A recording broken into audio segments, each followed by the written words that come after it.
Hello बच्चों, तो ये चल रहा है अपना 12th इतिहास का एमपी बोर्ड का अध्याय 5, जिसमें देखेंगे मोस्ट इम्पोर्टेंट क्वेश्चन जो 2026 के लिए इम्पोर्टेंट है। पाठ का नाम है यात्रियों के नजरिए समाज के बारे में उनकी समझ, यानी लगभग 10वीं से 17वीं सदी के बीच में। अति लघु उत्तर प्रश्न देख लेते हैं। इसमें से 2 नंबर का क्वेश्चन आता है और 4 का भी आता है। अल बरूनी ने किन ग्रंथों का अनुवाद अरबी भाषा में किया था? तो अल बरूनी ने संस्कृत के खगोल विज्ञान, गणितिक तथा चिकित्सा संबंधी ग्रंथों का अनुवाद अरबी भाषा में किया था। उसने पतंजलि के व्याकरण का भी अरबी में अनुवाद किया था। दूसरा प्रश्न है, अल बरूनी की कृति किताब उल हिंद में किन विषयों पर व्याख्या की गई थी? तो अल बरूनी की किताब उल हिंद में धर्म और दर्शन, त्योहारों, खगोल विज्ञान, कौमिया, रीति रिवाज, प्रथाओं, सामाजिक जीवन, नाप तोल तथा मानव विद्या, मूर्ति कला, कानून तथा माप तंत्र विज्ञान आदि विषयों की व्याख्या की थी। किसने करी थी? अल बरूनी। तो इसमें आप दो तीन याद भी रख लो, कोई दिक्कत नहीं है। जैसे किताब उल हिंद धर्म और दर्शन, त्योहारों, खगोल विज्ञान, रीति रिवाजों, प्रथाओं, सामाजिक जीवन, नाप तोल के बारे में लिख देना। इसके बारे में उन्होंने लिखा था, ठीक है, व्याख्या करी थी अपनी किताब में। इब्न बतूता द्वारा लिखा गया यात्रा वृत्तांत रेहला का संक्षिप्त परिचय दीजिए। मतलब रेहला में उसने क्या लिखा था? तो इब्न बतूता का अरबी भाषा में लिखा गया उसका यात्रा वृत्तांत रेहला कहा जाता है। मतलब उसने जो लिखा था उसे रेहला कहा जाता है। यह 14वीं शताब्दी में यानी 1333 में ये वहां से आया था, ठीक है। यह 14वीं शताब्दी मोरक्को से, याद रखना कहाँ से आया था? मोरक्को से। ये 14वीं शताब्दी में भारतीय उपमहाद्वीप के सामाजिक तथा सांस्कृतिक जीवन के विषय में बहुत ही प्रचुर तथा रोचक जानकारी देता है। फ्रांसवा वर्नियर कौन था? उसका संक्षिप्त परिचय दीजिए। ये भी क्या था? एक चिकित्सक, दार्शनिक भी था, इतिहासकार था, ये बोल सकते हो।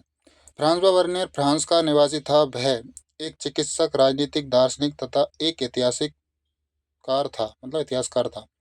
उसकी रचना travel in the Mughal empire अपने गहन प्रेक्षण, आलोचनात्मक अंतर दृष्टि तथा गहन चिंतन के लिए उल्लेखनीय है। वह 1655 में भारत आया था और 1668 तक भारत में रहा।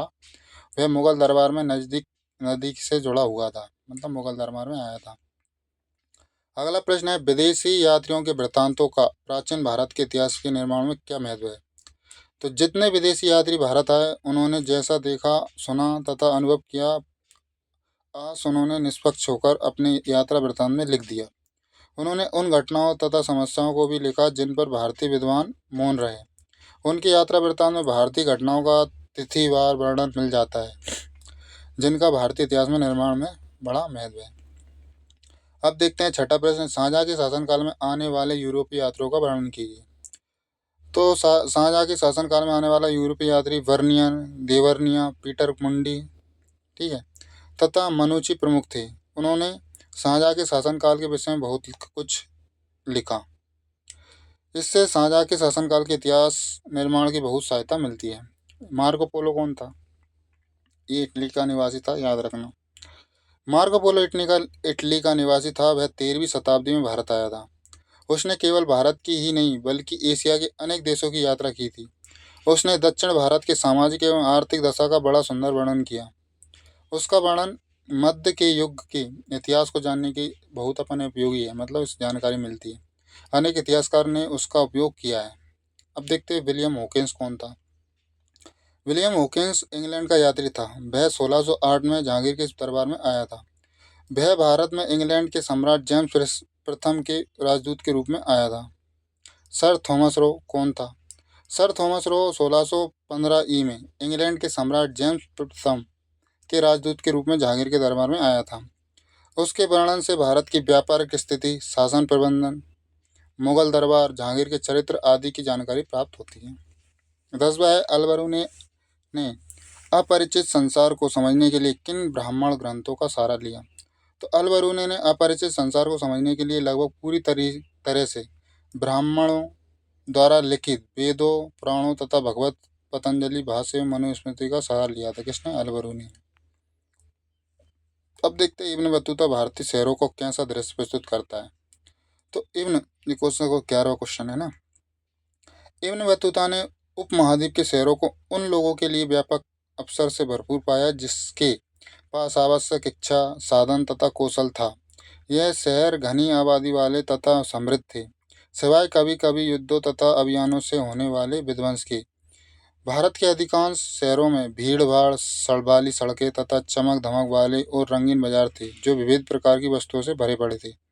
उसने दिल्ली तथा दौलताबाद को भी अपने बड़े शहर बताया है। अब देखते हैं लघु उत्तर प्रश्न 2024 में पूछा था। सती प्रथा के कौन से तत्व ने बर्नियर का ध्यान अपनी ओर आकर्षित किया? सती प्रथा के निम्नलिखित तत्वों ने बर्नियर का ध्यान अपनी ओर आकर्षित किया। पहला है, यह एक क्रूर प्रथा थी जिसमें विधवा को अग्नि की भेंट चढ़ा दिया जाता था। दूसरा है, विधवा अपनी इच्छा से सती नहीं होती थी बल्कि उन्हें सती होने के लिए विवश किया जाता था। ये भी सही है।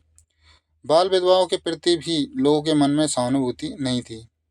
सती प्रथा, मतलब सती होने वाली स्त्री को चीख पुकार भी किसी की दिल नहीं पिघलता था, मतलब इतनी क्रूर शासक था। नारियल तथा पान का वर्णन इब्न बतूता ने किस प्रकार किया? ये मोस्ट इंपोर्टेंट क्वेश्चन है, पूछा जाता है। यानी इब्न बतूता द्वारा पान का क्या वर्णन किया गया है, ये देख लेते हैं। तो नारियल का वर्णन इब्न बतूता इस प्रकार करता है। कैसे? यह वृक्ष स्वरूप से सबसे अनोखे तथा प्रकृति में सबसे विस्मयकारी वृक्षों में से एक है। वे हूबहू खजूर के वृक्ष जैसे दिखते हैं। इनमें कोई अंतर नहीं है सिवाय एक अपवाद के। एक से काष्ठ फल प्राप्त होता है और दूसरे से खजूर। नारियल के वृक्ष का फल मानव शरीर से मेल खाता है क्योंकि इसमें भी मानो दो आंखें तथा एक मुख है। और अंदर का भाग क्या है? हरा होने पर मस्तिष्क जैसा दिखता है और इसमें जुड़ा रेशा बालों जैसा दिखाई देता है। वे इससे रस्सी बनाते हैं। लोगों की कीलों की प्रयोग के बजाय इनसे जहाज को सिलते हैं। वे इससे बर्तन के लिए रस्सी भी बनाते हैं। पान का वर्णन देख लेते हैं। पान एक ऐसा वृक्ष है जिसे अंगूर लता की तरह ही उगाया जाता है।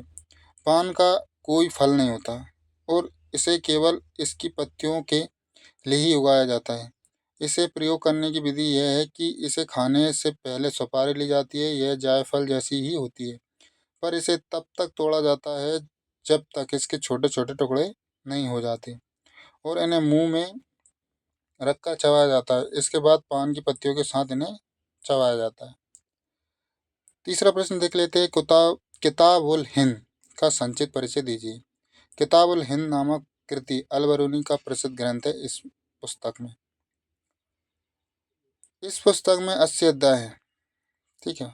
किताब उल हिंद नामक कृति अल बरूनी की प्रसिद्ध ग्रंथ है। इस पुस्तक में क्या है? 80 अध्याय है जिनमें धर्म, दर्शन, त्योहार, खगोल विज्ञान, रीति रिवाज, प्रथाओं, सामाजिक जीवन, भार तोल, मापन विधि, मूर्ति कला, कानून, मापतंत्र, विज्ञान आदि विषयों का वर्णन किया गया है।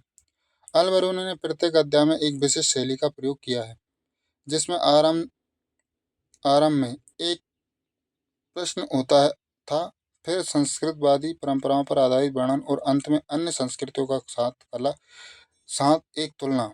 अल बरूनी ने इस ग्रंथ को अरबी भाषा में लिखा है।